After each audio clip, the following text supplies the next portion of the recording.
All right. Good evening, everyone. Welcome, parents. Welcome and a big congratulations to the accepted students joining us tonight. My name is Alec Wall. I'm the Associate Director of Admissions at School Year Abroad, and I'm also the SYA Spain Country Manager. Joining me tonight are two fabulous alums from the SYA class of 2018. Blaze and Henry. Before I allow them to introduce themselves, I'd like to introduce our admissions marketing manager, Shauna Campbell, who's going to explain a little bit about tonight's chat.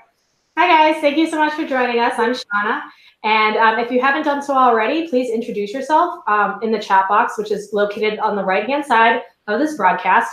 And then later on, probably the last 10 to 15 minutes, we will get to questions. So feel free to start typing in your questions now. That'll give me some time to look them over, and then we'll address our alums.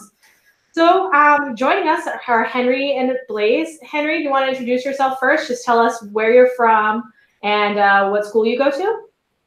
My name is Henry Page. I go to the Potomac School in McLean, Virginia. And yeah, that's why I class of 18. Okay, I'm Blaze. I go to National Cathedral School in Washington, D.C., and I also went to Spain last year. So. Great. Thank you guys so much for joining us. So, Alec, why don't we get started with some questions? Thanks, guys. To get it started, why don't you tell us about your decision to study abroad in high school? What prompted it, and what made you decide to take that leap? I think for me, a large part of it was my parents. And I think a lot of people, that was part of it. They introduced it to me. I think it was sophomore year. At first, I really didn't want to do it. It was something that I felt like was completely out of my comfort zone, and something that I felt like was just totally, stay away. But I think through some sort of, I think my parents told me, why don't you just apply, see how it goes. I did. I was like, what harm can it come from? We'll see. I got in, and then I had a decision to make. And it was sort of, I think, through the application process of really looking and seeing what SYA had to offer that I learned that, I could self-develop here. I could become someone who I felt like I could be proud of. And I think that was the reason, the application process and the support I received from my parents. I think those two were the leading factors in why I made the decision. For me, SYA had come and they did a presentation at my school. And throughout the whole presentation, I was kind of warming up to the idea of it. I thought I had really cool pictures, and everyone in it looked like they were having so much fun. And the girls that had gone to my school, that had gone in previous years, spoke so highly of the program. So I decided to apply, and I convinced my parents that it was like a good step for me.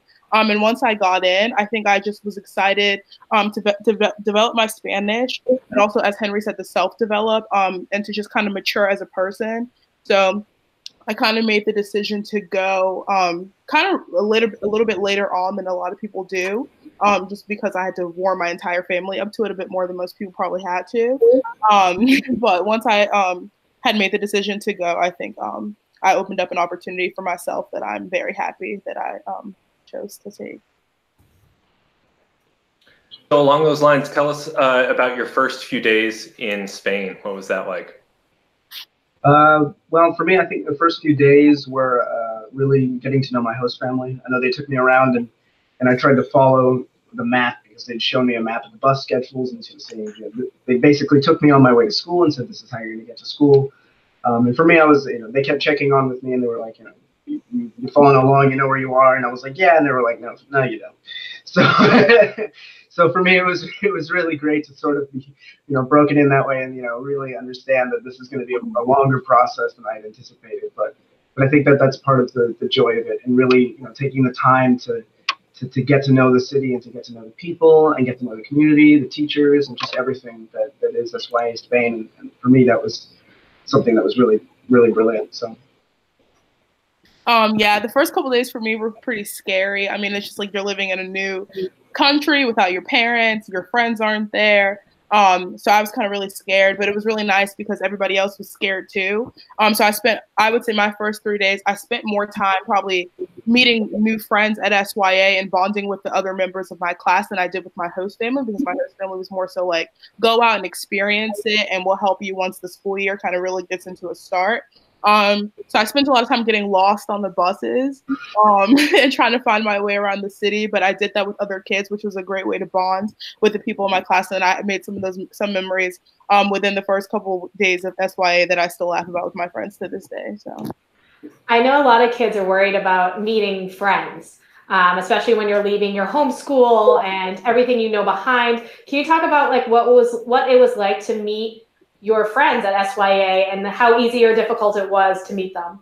I think for me, one of the most beautiful things about SYA is just leaving that comfort zone and sort of being vulnerable. I think for me, I left a lot of friends at home, and I felt like I wouldn't be able to cope. I even was still texting them and talking to them within the first few weeks of school, which I eventually gave up and sort of immersed myself within the culture that was around me. But I think something that was hard for me was to be able to come in and sort of be open. But once I was able to speak to the people who were sitting next to me, and I was able to really understand how amazing and how vulnerable these people were as well. So I mean, all of us as people coming from the same place and coming from being away from our families and friends and sort of again being vulnerable, I think was what brought us together as a community, and I think that was what was really the best part about it. For me, before I went, I kind of made up this idea in my mind that everybody would be so much different than I was, because my friends at home are very similar to me, and I thought, they're coming from all different places across the country. We're going to be such different kids; they're not going to want to talk to me. But I'm pretty loud, and as Henry can attest to, I'm pretty loud, and I'm very like in your face. So I found it kind of easy on the first couple days to make friends because I was just constantly cracking jokes. It was really warming and heartwarming to me to see that everyone else is kind of laughing with me and they understood what I was saying. And the kids are a lot more, they're a lot like you. I mean, there's a certain type of kid that decides to leave their family for 9 months and move to a foreign country. So most of the time they're going to be kids that are kind of similar to you. So it was really easy to make friends. I mean, everyone's in this kind of uncomfortable situation. Everybody wants to make new friends. So I think it's a lot, especially in the first month or so, I would say everybody is making friends pretty easily. And then of course you go through your normal like high school shifts throughout the school year. But the first month, I would say we were all pretty much like one big friend group. Like we were all just kind of hanging out with one another. So in terms of that initial adjustment period, you both mentioned your host family. Can you each expand upon your host family experience a little bit? What was that relationship like? What role did that play in your SYA experience? I mean, just off the bat, I can tell you for me, it's just the only thing I can say is they're very, very welcoming. But just off the bat, I mean, you get there and they want to make this place a home for you, and I think that was something that was really obvious. I mean, I got to the point even where I come from a school where we play squash, and it's something that in a lot of schools is unheard of. But it's a sport that I love playing, and it's something that I wanted to continue playing in Spain. So I told my host family about it, and in Spain, that's just not something that you're going to find. So something that was interesting to watch them do is sort of kind of go above and beyond. And we went around the entire city looking for squash courts and just couldn't find any. But I think it was really being able to understand what they would do in order for me to be happy was just something that was really amazing. Definitely very, very welcoming. I loved my host family until the end. I had a little brother. We got along very well. It's something very interesting for me. I have a little sister, and for me, that dynamic has always been very special and very unique. And I think I felt like I wanted to sort of reverse that and sort of understand what having a little brother would be like.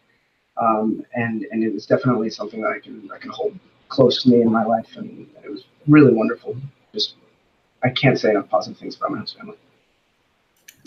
So I had a very similar experience. My host family was very welcoming. I was kind of scared at first because I was wondering if my level of Spanish would kind of meet up to theirs, but they were really understanding of like where I was when I first began. So there's absolutely no pressure to like come and like be fluent like with your host family because they like understand that you are, there to learn Spanish. So that was really helpful for me because my host family also had 13 host kids before me. So I'm pretty experienced in the whole host family deal. I really loved it. I have a younger brother, an American younger brother, and I had a younger sister and a younger brother in Spain. So like Henry said, I got to kind of involve myself in a different kind of family structure that I'm used to. And then halfway through, my host grandmother also moved in with us. So I definitely got to experience what a different kind of family structure would be like. And I talked to my host family quite often. My host mom's birthday was just the other day. And I sent her this long text about how much I loved her and missed her. And she texted me back and I was like crying. So I definitely, the host family portion of SYA is definitely following the most important parts, I would say. Thanks, guys. Henry, I know you mentioned roaming around Zaragoza looking for squash courts with your family.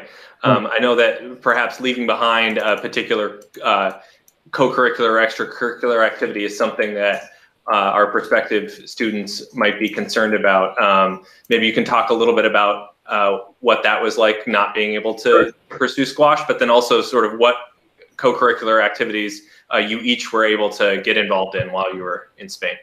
Yeah, no, for me, I remember specifically speaking about squash. That was something I couldn't really follow. So I know my host parents proposed to me an alternative, which was padel, which is it's basically like tennis, sort of. I didn't get into it, so I couldn't tell you all about it. But that was something that they proposed to me, and just sort of having them really openly try to express an alternative was really wonderful. But I did join the SYA basketball team. I've never played basketball in my life. It was awful. I mean, not the experience, but me just playing basketball was awful. But it was. I can tell you from a personal experience that the basketball team is, and I know Blaze, you did the basketball team as well, right? Mm-hmm. So we can both talk about the basketball team. It was just something that was unheard of. Most of us were inexperienced. We were playing Spanish teams. It was just great. I ended up creating a couple of videos, or no, it was a video about the girls basketball team. I just look back at that and I just laugh because I just think about all the wonderful times that we had in supporting the teams and sort of creating this community of not only the players but the fans, which was just everybody else at the school, and just kind of this running joke that the basketball teams were terrible, but we were having so much fun just playing, and it was just wonderful. So like Henry, I also do a sport at home that I wasn't able to continue over in Spain. I throw shot put and discus, and there weren't many opportunities to join track teams in Spain. Angeles, who is the lady who does work with us to figure out your extracurriculars, she really did try. She emailed lots of coaches, but none of them were really responding to her. So if you are interested in something, Angeles will try her hardest, and if not, Angeles, your host family, will try their hardest to find it for you, but just not everything is available over there for us. I was also on disciplinary committee, so that's like something you run for, and then the teachers kind of select who's going to be on it. So that was one of the extracurriculars I did. And then also Model UN. We had a student-run, student-founded Model UN club, and half of us went to Zurich, Switzerland for a conference, and the other half went to Amsterdam for a conference. So Model UN is not something that SYA Spain offers, but it's something that students can start up and kind of work with the resident director to have. I do Model UN at home, so it was really nice to be able to continue that in Spain. And we also got to go to some really cool places. And we had lots of mock conferences at our own campus in Spain. So there are lots of curriculars for you to join. There's a cooking class that I did. Lots of people end up on sports teams. You can also go to the gym, which most of us ended up getting Viva Gym memberships and staying going to the gym. None of us actually did because we were lazy, but I highly recommend actually going to the gym because you'll be eating lots of bread. So definitely work out if you can. But there are lots of extracurriculars, so I definitely think that there's not a shortage of things to do after school. And even just if you're not going to join one, you're going to want to be spending so much time with your friends, hanging out at random cafes, going to Starbucks, going to eat McDonald's. So, there's going to be a lot of things to do after school. So there's no shortage of stuff to do. So Blaze, and you mentioned some of the travel opportunities that were available directly as a result of your participation in MUN. Could you maybe each talk about some of the other travel experiences you had while in Spain? Well, for me, I think one of the more interesting, I wasn't, traveling abroad, but within Spain, it was really wonderful to be able to really capture each part of the country. And I was able to go down south, east, west, even all the way up north into Galicia. And I think for me, the most interesting trip was being able to go down to Toledo with my friend Jack Light, my other friend Emily Teach. We were just down there having an absolute blast. It was just wonderful to sort of gain that experience and that there was sort of responsibility of being down in this other place with teachers and sort of understanding what that sort of adult life was like. And I think that's something that all three of us took part in, and it was really a wonderful experience, being able to especially explore this city that we had really never been in, and just traversing it, not only literally, but in language as well, which was also something interesting. For me, I did a lot of independent traveling, like Henry said, around different parts of Spain, which was nice because I got to experience the different cultures that Spain has to offer because there's so many. And then also we went on a lot of school trips. So I think our first trip was to Alcazar, which is kind of like a pueblo up in the Pyrenees Mountains in Aragon. And we did other ones. We went to Castilla y Leon. Oh my God, where did we go? Were you on that trip? For which trip? The one Angeles did for literature, but then all of us ended up going. We went to Castilla y Leon, but and just other trips that SYA as a school will take you to go bonding with people. Like you'll go kayaking on the Rio Ebro. Our final trip, we also went to another pueblo in Aragon for our end of the year trip where we had our prom at. So there are lots of different things. Like you can go on your own independent travels. Over spring and winter break, you can go on more independent travels, or that's usually when people's families come and they go travel with them. And then also a lot of the school sponsored trips that you can go on. So you mentioned some of those trips were related to specific classes you took at SYA. Can you each talk a little bit about maybe your favorite class? And then also I'm trying to tie in a parent question here. Can you talk about the experience of taking classes that are taught in Spanish for the first time? Yeah, so maybe we even talk a little bit about language. Of course, with SYA Spain, you have to have what, 2 years of Spanish. You had to be at Spanish level 2. So talk about what that was like and your favorite class, and you and the teachers. Talk about the great faculty members at SYA Spain. I think for me, Blaise can be able to cover the language part a lot better than me because I came in as a native speaker, which was, I guess a lot of people were like, why are you even here?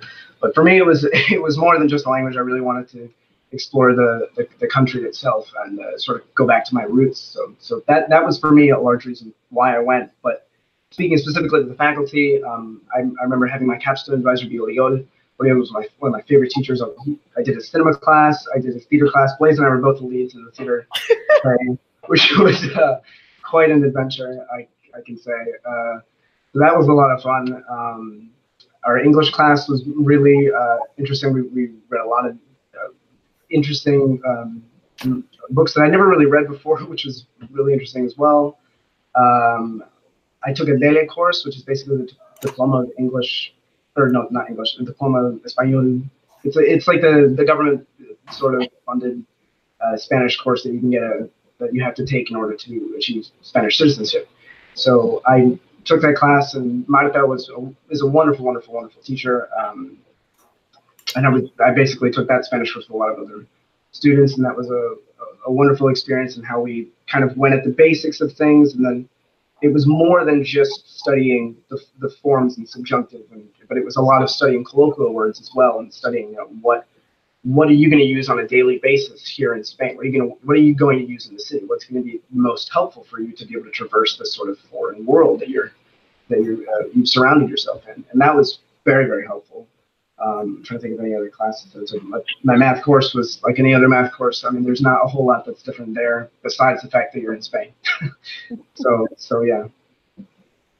So like Henry said, I have a little bit of a better perspective on what it's like because I clearly am not a native Spanish speaker. So I did take 3 years of high school. I've been taking Spanish since I was in 5th grade, but I mean, I probably wasn't that good at it until freshman year. So I took 3 years of 8th grade. So I took 3 years of high school level Spanish before I went to Spain.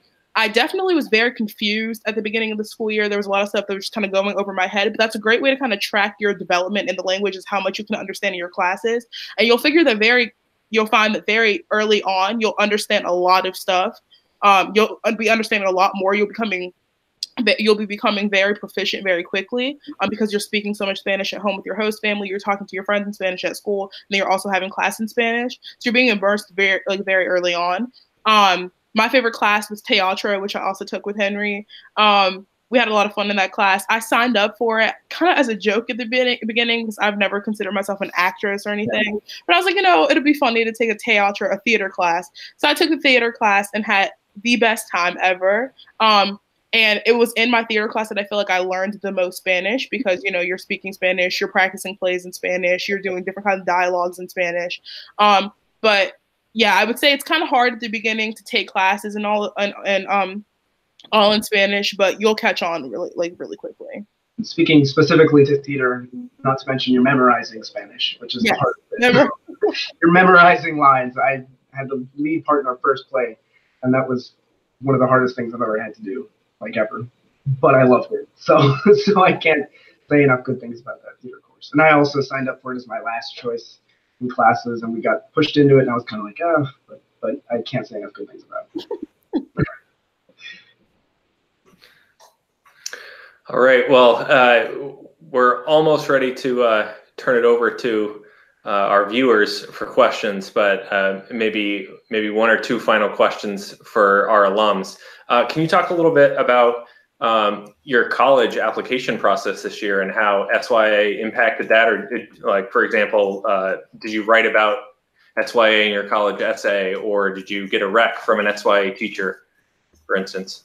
I did get a rec from Oriol, actually, who's my cinema and theater teacher. So I did get a rec from him. It was definitely an interesting process having to because we filled out this, I filled out this form for the application rec, which got sent over to him, and he wrote the rec, and we actually communicated over email, and I just told him how much I missed this class and missed Spain, and then we talked for a little bit, and he sent me back the rec, and it was a wonderful experience really getting that recommendation. And through the college application process, that's why it's been really helpful.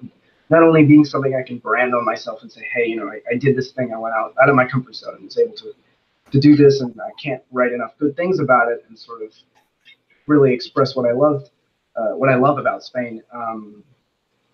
So yeah, that was the best part, I think, about having SYA on my application, was just being able to talk about that and talk about how it helped me, how my experience helped me in becoming a more independent person, and how the college transition might not be so difficult. Same thing for me. I also got my recommendation from Oriol because he was my cinema and theater teacher as well. I did not end up writing about SYA in my actual essay, but I wrote it was the basis of a lot of my supplements that I did send off to schools.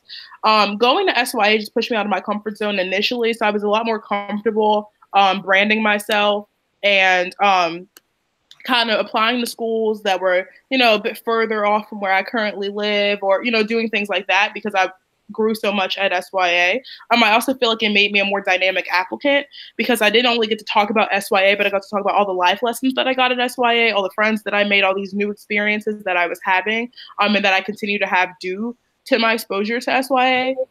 So I think it just created a better me, and it developed me as a person. So I was able to go through the whole college process with a bit more of a mature view on things because I had just gone through this application process for SYA. And I don't know, it also just kind of changed the way that I thought about, applying to things and moving away from home. It gave me a different view on that than I had before I left. Great. So we're definitely getting some questions in now. So I want to ask you both, what is the most fun thing about living in Zaragoza? I think for me, it's just getting lost. And I feel like you can say that really about a lot of places, but I feel like in Zaragoza especially, if you get lost, at the beginning of the year, I can tell you this, the beginning of the year, there's basically the main street that you go on before you get to school, right by Plaza España, and you basically we went around it and then came back to the street, and for I think it was about a month, I thought that those were two completely different streets. So I thought the city was a lot bigger than it was. But after sort of making that revelation, you start to put the dots together, and I can tell you that getting lost in the city is the best thing that you can do in order to be able to create an internal map. Like if I were to go back today, I could easily traverse myself from one end to the other. And that's something that I definitely don't think I would have been able to say at the beginning of the year. So getting lost and sort of and just making that city your home is something that I really enjoyed. I loved it. So on a more practical side, because I mean, I agree with everything that Henry just said, but on a more practical side of things, like if you're looking for things to do in Saragossa, we spent a lot of time at the mall. So Gran Casa, which is on the other side of the river than the school, which is where Henry and I both lived. We lived closer on the Gran Casa side. And then also Puerto Venezia. Getting out to Puerto Venezia is an issue because the buses that go out there are super packed because everybody wants to go out there. So it's a really uncomfortable, like 45-minute bus ride. But once you get out there, it's one of the biggest malls in Europe. So there's tons of things to do out there. There, ice skating, paddling, rock climbing, I'm pretty sure. So we spent a lot of time out there. I mean, most of what we did was just like going to restaurants, eating with one another, sitting in cafes. It's a really small city, or in comparison to a lot of the cities that some of us are from. Like I'm from DC, so it's a smaller city. So it's easier to get accustomed to it and find things to do. But it's a really fun city at that. I mean, they have a great nightlife, lots of teenagers there, so you can make a lot of Spanish friends, and they'll take you out and do things with you. But yeah, so I mean, there wasn't a night where I wasn't like out just with my friends, just like running around doing random stuff. Yeah. We watched a lot of movies.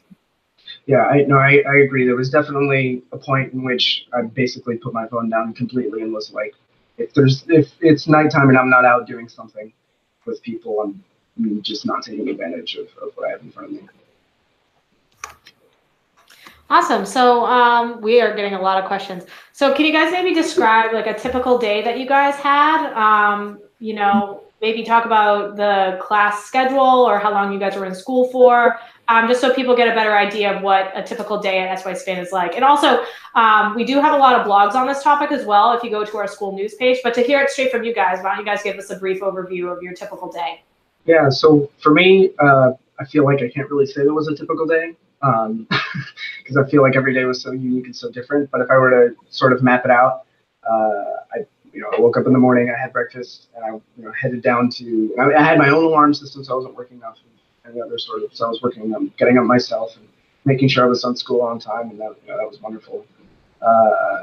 Getting on the bus, getting to school. I had my schedule over the course of Monday to Friday. I think the days of classes themselves, of how many classes I had, I know it was different for every student, but for me it got shorter, which was nice. So by Friday I had the least amount of classes, and then on Monday I had the most amount of classes. I know it was different for some students, and even for some students I think it was the beginning of the day, they wouldn't have a class, so they would be able to come to school late. But for me, I always had a class in the morning, so I didn't have that luxury. But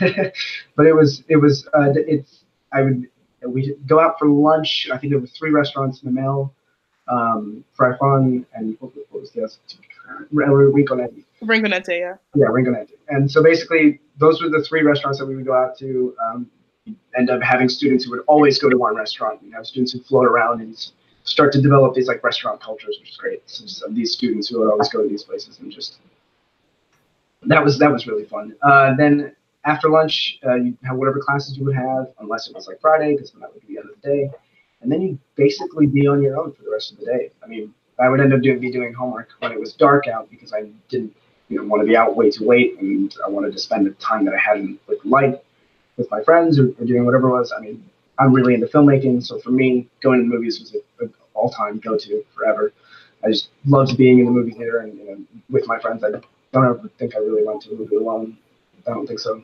So I was always with friends, and I was always out doing something either at the mall or at the movie theater or walking around. I remember jogging with some friends. I even remember biking and stuff. It's just always doing something. And I think that's pretty much it. And homework, go to bed, do the whole thing the next morning, or not. There isn't really a typical day at SYA Spain. For me, I had to get up kind of earlier than a lot of students do because I live so far from school. So I'd get up, I'd get on the bus and then the Tranvia, or I'd take 2 buses. It would depend on how I was feeling that day. I'd get to school, I'd go through my day. At the beginning of the school day, we do get a break, descanso. So we go out for descanso and go to like local cafes or different bakeries and stuff and get snacks. And then I come back, finish the school day. I'd have lunch. So I personally was a big fan of Mamel. So I went to Mamel pretty much every day with my friends. You go back, finish your classes, and then you be out for the day. So my friends and I typically went to El Criollo, which is like a cafe that's right around the corner from the school, or we go to the Starbucks down the street. And I do homework in there for a little while. Halfway through the school year, we got really into like spinning at Viva Gym. So I'd go to all the spinning classes after school. And then after spin, I would finish my homework with some friends. And then by 9:30, I'd be home to eat dinner with my host family. Great. So could you guys maybe talk about what you guys did on the weekends? Because I know that's a popular question.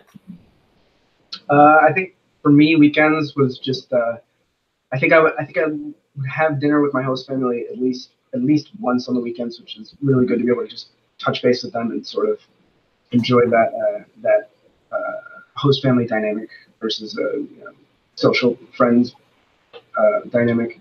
That was something that was important to me. So I definitely enjoy having lunch or dinner with them once every weekend. And then other than that, I think it would be a lot of going out and doing stuff with people. I mean, just whatever was in store. I mean, it's just so much to do in the city, to just go out. And I remember we went out to IKEA one night, which I know sounds really weird, but we went out to IKEA one night. We had a blast at IKEA.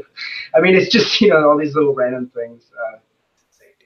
Yeah, so I just doing things with friends is mainly the thing I would be doing at night. Yeah, on the weekends, I would always eat Saturday and Sunday lunch with my host family because those were like the 2 most important meals to them. So I'd always make sure I'd have lunch with them, but I never really had dinner with my host family over the weekends. But I spent most of my weekends, I joined a club, and I can't remember the name of the club right now, but, oh my gosh, but I can't remember the name. But basically, it was a girls' club, and we met with local Spanish girls, and on the weekends we just discussed different things that were going on in Spain. So I would do that, and then I would have dinner with my friends. We'd go see movies. We'd just go hang out in the park sometimes. Just kind of really anything that you would do typically on the weekends here with your friends. You're going to do similar things in Spain, so it's not very different. Yeah, just kind of hanging out with friends, doing different things. Yeah. Yeah, and then to add on to that, another thing that was an opportunity you'd have on weekends. Every once in a while, you have the opportunity to go and do independent travel, which is something that I did pretty often. So I don't know if you want to speak more to that. Yeah, going out and independent travel weekends. So we're getting quite a few questions about not only about independent travel, but also just about travel within the city of Zaragoza, whether it's from your host family house to and from school. Can you guys just address a little bit, talk maybe a little bit about your individual commutes and what that process looked like, but also just the relative ease and safety of travel within the city? Sure. For me, it was always buses or Tranvia. I think those were the two. I think everybody at school would agree that those are the 2 main ways of getting to and from school and really anywhere in the city. For me, my personal experience, I felt really safe all the time. I can say on the buses and on Tranvia, I think it was fine. I didn't really feel. Yeah, so getting around the city, I would definitely say they just have a really good public transportation system, and it's really easy to figure out, especially once you really get into the groove of it. You'll really learn your way around. The Tranvia only runs 2 ways. It runs one down and the other one back up, so it's really hard to get lost on the Tranvia. But the buses are kind of easy to get lost on, but that's kind of the fun of it. There are also lots of taxis available, so if you're someone who just prefers to be on taxi, you can taxi places. For independent travel, mostly, kids only independent travel within Spain on the weekends because that's all we're allowed to do. You're allowed to go abroad over your spring and winter break, so a lot of people did take advantage of that. But most people ended up just, booking a train to, insert city here, random place. You have to take at least one other person. So biggest groups of threes, smallest group of two, but a lot of times we organized so there'd be like 2 groups of 3, so there'd be 6 of us, or something like that. And you just kind of go with your friends wherever you want. So we went to Barcelona, we went to Madrid, we went to San Sebastian, we went to Andalusia. People even went to the islands in the springtime. A lot of kids were doing that. So there's lots of opportunities, and once you get closer to the end of the school year, they do open up lots of different weekends for you. It's kind of more structured at the beginning of the school year, but towards the end, there are lots of weekends for you to be able to go. So I definitely highly recommend taking advantage of all of those, because I think that independent travel is probably one of the best parts of the experience for us.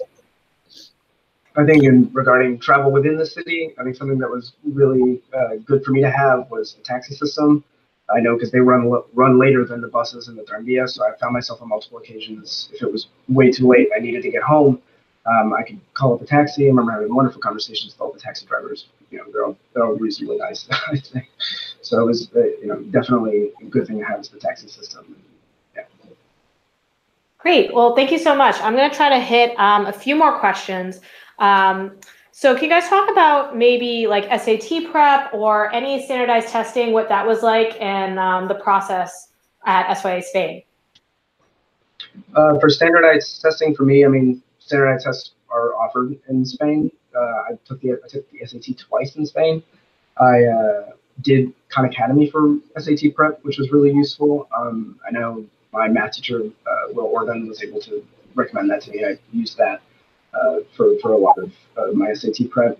The SAT itself, I mean, it was like taking the SAT in the US, because I've also taken the SAT in the US. Took it 3 times, took it twice in Spain, once in the US.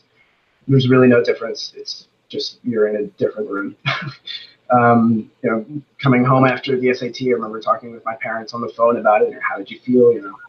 The basic stuff. I mean, it was really not too different than taking standardized tests in the US, I can say. SYA gave us test prep. So some kids opted to do the weekend test prep, where they would have someone come to the school and they'd meet with them over the weekends. I did the online test prep. So I just was able to do that on my own time, and SYA did offer that to me. I took the ACT, and I feel like someone told me a while back that they don't offer the ACT in Spain anymore, or like SYA kids can't take the ACT or something. But I took the ACT when I was in Spain. I got my best score while I was in Spain, so there's definitely no impact on your test taking abilities while you're there. So yeah, I mean, you can get all types of test prep though. I mean, kids brought their own test prep books with them. People FaceTimed tutors from home. So I mean, you really just kind of work out your own kind of thing. But that's why I just offer at school test prep on the weekends and the online test prep. So. Yeah, so just to jump in on that quickly, our school is an SAT test site. We are no longer an ACT test site. These two would have been the last class able to do that due to a change in requirements of testing centers imposed by the ACT. It's now all done on computer, and given the size of our school, we're not able to accommodate that large of a computer lab. So I know that we have made arrangements for students who need to take the ACT abroad to travel to Madrid in order to do so. And we would also just encourage you to, if you want to take the ACT, to look into doing that before or after your time abroad as well. Yeah. All right, so a few more questions here. Did you guys make any Spanish friends? Yes and no, but definitely within my family, I can say that my little brother was one of my best friends. That was definitely something good to have, and I remember meeting a lot of his friends, and then they through that became my friends. I remember meeting friends not in Zaragoza, but through independent travel, and meeting friends through our 5 program, where we were assigned a family to stay with for 5 days in a different part of Spain, and sort of meeting people in other parts of Spain. I've made friends there. So there's no shortage of opportunities. It's just whether or not you decide to take those opportunities. So I actually had a couple Spanish friends that I still am really close with now. My environmental science class had a partner school that's really close to SYA, so I made a lot of friends through a lot of the partner projects that we did with that. I was also part of another after-school club called Joven Erasmus, and that's where Spanish students and English students would meet at SYA after school, and we talk about like just political things, social things, and like the differences between the Spanish culture and the American culture, they were required to speak English and we were required to speak Spanish. So it was always interesting hearing them speak English. And I still talk to those kids a lot. And then also Cinco Diaz. I'm really close with my Cinco Diaz host sister. She's actually texting me right now. We're really good friends and we talk pretty much every day. That's awesome. Great. So we're kind of nearing the end of our live stream here. So if we didn't get to your question, please contact Alec. Alec is the country manager, and if it's logistics or all the detailed questions that you have, either Alec can help answer, or we could set you up with a student who is currently abroad, or maybe one of our fabulous alums who can answer some of your questions. So I want to leave you with one question. So Henry and Blaze, what do you guys miss the most about studying abroad? I think for me, studying abroad, the thing I miss most is just the people there. That sort of vulnerability that was so ever present, I feel like throughout the beginning of the year, was something that brought us together. Everybody is out of their comfort zone, no matter what background. And I think that that's something that requires everyone to lean on each other, and that sort of leaning on each other is what creates that community. And that was something that I really cherished, and I'm still in contact with, I'd say, at least 80% of, or 80 or 90% of the class. So, being able to form that community was something that was required through this sort of vulnerability, which I'm really grateful. Yeah, I agree. I definitely miss the people that were there with us. Just like the American kids that went to SYA, we formed such like strong and amazing bonds, and they're some of my best friends to this day. And I also feel like I was on a college tour a couple months ago, and the guy kept saying, I can't go to any major city in America and not have a couch to sleep on. And I would say after SYA, I could 100% have that exact same experience. I cannot go to any major city in America and not have someone that I know there. I was just out in LA this weekend, and I was able to see a friend from SYA. I run into people all the time when they come to DC to visit. So, I mean, you're going to form such great bonds with people while you're there. And I think aside from host families, you're going to miss your host family a lot. You're going to miss just being in Spain. You're going to miss your teachers, but you're really going to miss the friends that the American friends that you made while you're there. Great. Well, thank you both so much for joining us. It's been a pleasure to talk to you guys, and we appreciate, you joining us, and I'm sure all our viewers do as well. So it's probably time to wrap up. I think it's about time to wrap up. Thank you to our parents and prospective students as well for joining us. And I'm sorry we can't get to all of your great questions, but we have been recording them, and we will be in touch with responses to those. So guys, if you just want to wave goodbye to everyone, and adios, hasta luego. Adios. Bye. Thanks so much. Take care, guys. Bye.